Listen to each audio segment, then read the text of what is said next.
Friends, मैं Ranjit GS आज तक में आपका स्वागत करता हूं। दोस्तों, ये वीडियो आप लोग के डिमांड पर लाया गया है और इस वीडियो में आज मैं आप लोग को बताऊंगा कि एक आईएएस पदाधिकारी का पावर, ठीक है, वेतन भत्ते, कौन कौन से सुविधाएं मिलते हैं और इनके प्रमोशन के क्या स्कोप है, इन सभी के बारे में पूरे विस्तार से डिस्कस करने वाले हैं। तो ये वीडियो काफ़ी महत्वपूर्ण होने वाला है, वीडियो को अंत तक देखें। अगर हमारे चैनल पे पहली बार आए हैं तो इसे सब्सक्राइब कर ले और बेल आइकन का बटन जरूर दबाएं ताकि जो भी मैं वीडियो बनाऊं उसका नोटिफिकेशन सबसे पहले आपको मिल सके। तो दोस्तों, जैसा कि आप लोग को मालूम है, आईएएस का मतलब क्या होता है। आईएएस का मतलब होता है इंडियन एडमिनिस्ट्रेटिव सर्विस, और ये सर्विस जो है वो भारतीय प्रशासन का मेरुदंड या फिर आप कह सकते हैं कि भारतीय प्रशासन का ध्वजवाहक के रूप में जाना जाता है। ये काफ़ी महत्वपूर्ण पद होता है भारतीय प्रशासन के लिए। इनकी नियुक्ति जो होती है वो संघ लोक सेवा आयोग के द्वारा होता है, यूपीएससी के द्वारा होता है। यूपीएससी कंबाइंड कॉम्पिटिटिव एग्जाम के अंतर्गत बहुत सारे पदों पर बहाली करती है, जिसमें से एक पद आईएएस का होता है। आईएएस, आईपीएस, आईएफएस के अलावा बहुत सारे पद होते हैं जिन पर नियुक्ति कंबाइंड कॉम्पिटिटिव एग्जाम के अंतर्गत किया जाता है। दोस्तों, आईएएस पदाधिकारी की नियुक्ति यूपीएससी के माध्यम से केंद्र सरकार करती है, लेकिन ये सेवा कहाँ देते हैं? राज्यों में देते हैं, ठीक है।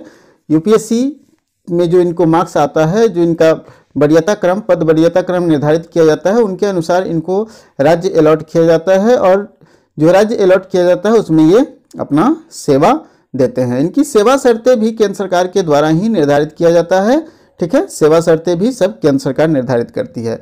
यह ऑल इंडिया सर्विस के नाम से भी जाना जाता है, यह अखिल भारतीय सेवा है, ठीक है। इनकी नियुक्ति पूरे भारत में कहीं भी की जा सकती है। आईएएस, आईपीएस पदाधिकारी जनरली क्या होता है कि एक दूसरे के पूरक हैं। समाज में इनकी काफ़ी मान मर्यादा है और काफ़ी महत्वपूर्ण पद माना जाता है, और इन पद की गरिमा भी काफ़ी है, क्योंकि जितने भी प्रशासनिक कार्य होते हैं उनमें ये अहम भूमिका निभाते हैं, और साथ ही जितने भी विकास कार्य हैं उनको धरातल पर लाने का काम भी एक आईएएस अधिकारी ही करता है, ठीक है। आईएएस अधिकारी की बात करें तो इनको कोई यूनिफॉर्म नहीं होता है, ठीक है। जैसे पुलिस को यूनिफॉर्म होता है, यूनिफॉर्म दिया जाता है, लेकिन आईएएस पदाधिकारी का कोई यूनिफॉर्म नहीं होता है।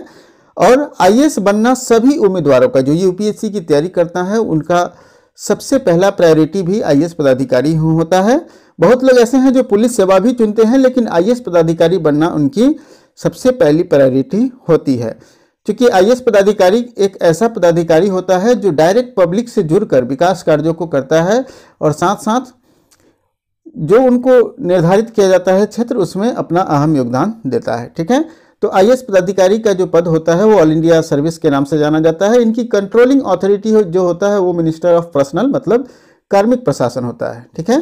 कार्मिक प्रशासन इनका कंट्रोलिंग अथॉरिटी होता है, जो सीधे किसके अंदर होता है? प्रधानमंत्री के अंदर होता है, और प्रधानमंत्री ही इनके कंट्रोलिंग पावर के रूप में काम करते हैं। अगर हम लोग जिम्मेदारियों की बात करें तो एक आईएएस पदाधिकारी का जो जॉब प्रोफाइल है वो काफ़ी ब्रॉड होता है, काफ़ी ब्रॉड होता है, ठीक है। और ये काफ़ी पावरफुल पोस्ट भी माना जाता है। आईएएस पदाधिकारी जो होता है वो एक डीएम के रूप में सबसे अधिक पावरफुल होता है। आईएएस पदाधिकारी के पास डिस्ट्रिक्ट में जितने भी डिपार्टमेंट्स होते हैं वो सभी इन्हीं के अंदर काम करते हैं, और सब जो है वो इन्हीं के डायरेक्शन और कंट्रोलिंग अथॉरिटी के अंतर्गत कार्य करते हैं। डीएम के रूप में एक आईएएस पदाधिकारी जो होता है वो पुलिस विभाग का भी मुखिया होता है। पुलिस विभाग भी इनके दिशा निर्देशन का पालन करते हैं, ठीक है।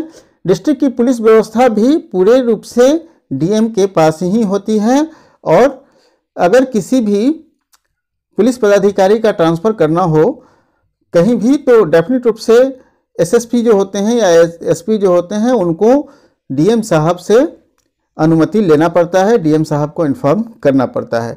अगर जिले में कर्फ्यू लगाना हो या धारा 144 लगाना हो या लॉ एंड ऑर्डर को मेंटेन करना हो तो अंतिम रूप से जिम्मेदार डीएम ही होते हैं, और डीएम ही डिसीजन मेकिंग का काम करते हैं। डीएम ही डिसीजन लेते हैं कि कैसे प्रशासन व्यवस्था को कंट्रोल करना है, कैसे प्रशासन व्यवस्था को हैंडल करना है, कैसे प्रशासन व्यवस्था को चलाना है।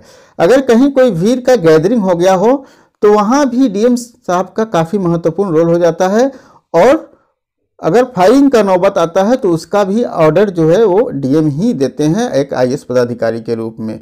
आईपीएस भीड़ पर फायरिंग का आदेश नहीं दे सकता है। वो किन से आदेश लेगा? डीएम से ही आदेश लेगा। और पुलिस ऑफिसर्स के ट्रांसफर में भी अप्रूवल डीएम से लेना पड़ता है। तो डीएम एक काफ़ी पावरफुल पद हो जाता है। डीएम के रूप में आईएएस पदाधिकारी का जो स्कोप है वो डिस्ट्रिक्ट में सभी डिपार्टमेंट्स में होते हैं, ठीक है। चाहे वो लैंड रिकॉर्ड की बात हो, रेवेन्यू की बात हो, लॉ एंड ऑर्डर की बात हो, एग्रीकल्चर मैटर हो, या डिस्ट्रिक्ट के कोई भी डिपार्टमेंट्स हो, वो सब में इनका स्कोप काफ़ी अच्छा खासा होता है। अब हम लोग सैलरी की बात करते हैं। तो जब एक डिस्ट्रिक्ट मजिस्ट्रेट, एक आईएएस पदाधिकारी की नियुक्ति सबसे पहले एक सब डिविजनल मजिस्ट्रेट के रूप में होता है। तो वैसी सिचुएशन में इनको लोअर लेवल सैलरी मिलती है, और ये सैलरी इनको कितनी मिलती है? 56,100, जब ये सब डिविजनल मजिस्ट्रेट के रूप में नियुक्त होते हैं। अगर ये उसके बाद इनकी नियुक्ति 5 से 8 साल के अंदर हो जाती है एडिशनल मजिस्ट्रेट के रूप में, या फिर डीडीसी के रूप में भी इनकी नियुक्ति होती है, और ये 67,700 की सैलरी मिलती है, बेसिक सैलरी। दोस्तों, सबसे पहले मैं आपको बता दूं कि बेसिक सैलरी के अलावा इनको डियरनेस अलाउंस और सारे अलाउंस जो होता है वो सरकार जो निर्धारित करती है, इनको अलाउंस मिलता है। तो अलाउंस भी इनको काफ़ी अच्छा खासा अलाउंस मिलता है। डिस्ट्रिक्ट मजिस्ट्रेट के रूप में इनकी नियुक्ति जब होती है तो ये सीनियर लेवल स्केल में आ जाते हैं, और इनका जो स्केल है 78,800 से हो जाता है। जब ये इनकी सर्विस का 9 से 12 साल हो जाता है, जब सर्विस 9 से 13 साल हो जाती है, 13 से 16 साल हो जाती है, तो इनको 1,18,500 की सैलरी मिलती है। बेसिक सैलरी है ये, मैंने पहले भी बताया। इसके अलावा इनको डीए और अलाउंस मिलता है। जब इनकी नियुक्ति डिविजनल कमिश्नर के रूप में होता है तो 1,44,200 की बेसिक सैलरी मिलती है। जब ये 25 साल सर्विस के हो जाते हैं इनको, तो 1,82,000 मिल जाता है। इस प्रकार से अगर वो कैबिनेट सेक्रेटरी तक जाते हैं तो इनको 2,25,000, 2.5 लाख तक की सैलरी मिलती है। और 2.5 लाख की सैलरी जो होता है वो ये फिक्स सैलरी होता है, ठीक है। अगर हम लोग प्रमोशन की बात करें तो आप प्रमोशन में देख ही रहे हैं कि अगर वो जिला में है, ठीक है, डिस्ट्रिक्ट एडमिनिस्ट्रेशन में है, तो वो कहाँ तक पहुँच रहे हैं? कमिश्नर तक पहुँच रहे हैं। लेकिन अगर सेक्रेटारिएट में है तो सबसे पहले अंडर सेक्रेटरी, फिर डिप्यूटी सेक्रेटरी, फिर ज्वाइंट सेक्रेटरी, फिर आपको बात करते हैं प्रिंसिपल सेक्रेटरी, प्रिंसिपल सेक्रेटरी के बाद एडिशनल सेक्रेटरी, एडिशनल सेक्रेटरी के बाद आप ये सेक्रेटरी, चीफ सेक्रेटरी के रूप में इनकी नियुक्ति होती है। अगर ये सेंट्रल सेक्रेटारिएट में जाते हैं तो ये स्टेट सेक्रेटारिएट की बात कर लिए। अगर ये सेंट्रल सेक्रेटारिएट में जाते हैं तो इनको असिस्टेंट सेक्रेटरी, फिर अंडर सेक्रेटरी, फिर डिप्यूटी सेक्रेटरी, फिर ज्वाइंट सेक्रेटरी, फिर एडिशनल सेक्रेटरी, और इस प्रकार से ये कैबिनेट सेक्रेटरी तक जाते हैं। मतलब प्रमोशन का जो स्कोप है वो काफ़ी अच्छा खासा स्कोप है। ऐसा स्कोप प्रमोशन का शायद ही किसी सर्विस में होगा। अब हम लोग फैसिलिटीज़ की बात करें तो सबसे पहले इनको बंगला गाड़ी तो मिलता ही है, और एक बंगला जो मिलता है इनको वीआईपी बंगला होता है जिसमें सारी सुख सुविधाएं होती है। और इनके बंगला में एक पर्सनल ऑफिस भी होता है जहां से वो अपने कार्यों को संचालित भी करते हैं, ठीक है। और बात करते हैं जब ये कमिश्नर के रूप में नियुक्त होते हैं तो इनको एक अच्छा खासा और बंगला, बड़ा सा बंगला मिलता है। और आईएएस अधिकारी जिला कलेक्टर या मजिस्ट्रेट के रूप में तैयार होते हैं, जब तैनात होते हैं तो इनको एक बड़ा सा बंगला मिलता है और उसमें सारी सुख सुविधाएं होती है, ठीक है।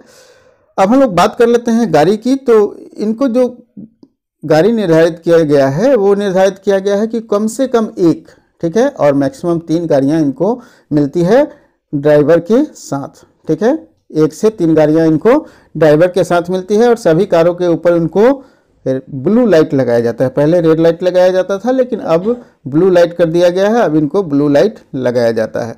गार्ड की बात करें तो सुरक्षा गार्ड की व्यवस्था इनको होती है, और सुरक्षा गार्ड इनके आवास पर भी दिए जाते हैं, और इनका पर्सनल सुरक्षा गार्ड भी होता है। सुरक्षा गार्ड के अलावा इनको गार्डनर भी मिलता है, स्वीपर्स भी मिलते हैं, मतलब 3-4 प्यून एक्स्ट्रा मिलते हैं जो इनके आवास का कार्य देखते हैं। और सारे प्यून भी इनको मिलते हैं, जो इनको एक अर्दली भी होता है जो इनके सारे ऑफिस के कार्य को देखते हैं। तो इस प्रकार से काफ़ी अच्छा खासा और चार्मिंग वाला जॉब है। इसके अलावा इलेक्ट्रिक बिल, टेलीफोन बिल और सारे बिल्स जो होते हैं वो सभी का भुगतान सरकार के द्वारा ही किया जाता है। तो इस प्रकार से देखा जाए तो ये काफ़ी अच्छे खासे चार्मिंग वाले पद होते हैं। और आप यूँ समझ लीजिए कि ये जिले में अगर ये डिस्ट्रिक्ट मजिस्ट्रेट के रूप में अगर इनकी पोस्टिंग हो गई है तो वहाँ का ये महाराजा के रूप में होते हैं, ठीक है, महाराजा के रूप में काम करते हैं। तो काफ़ी अच्छा खासा इनका सर्विस है। पब्लिक रिलेशन भी काफ़ी अच्छा खासा होता है, इसमें पब्लिक से डायरेक्ट इंटरेक्ट करते हैं और उनके विकास के बारे में आप खुद सोचते हैं और विकास कार्यों को करने में आप अपनी दिलचस्पी निभाते हैं, जिसके कारण क्या होता है, पब्लिक से भी काफ़ी अच्छा खासा रिलेशन बनता है। तो ये काफ़ी अच्छा खासा जॉब है। तो दोस्तों, हमें पूरी उम्मीद है कि आप आईएएस ऑफिसर के प्रत्येक पहलू को अच्छी तरह समझ गए होंगे। अगर ये समझ गए हैं तो डेफिनेट रूप से ये वीडियो आपको पसंद आया होगा। वीडियो पसंद आया हो तो लाइक कीजिए और दोस्तों के साथ भी शेयर कीजिए ताकि उनको भी ये वीडियो का लाभ मिल सके। फिर मिलते हैं अगले वीडियो में एक नए टॉपिक के साथ।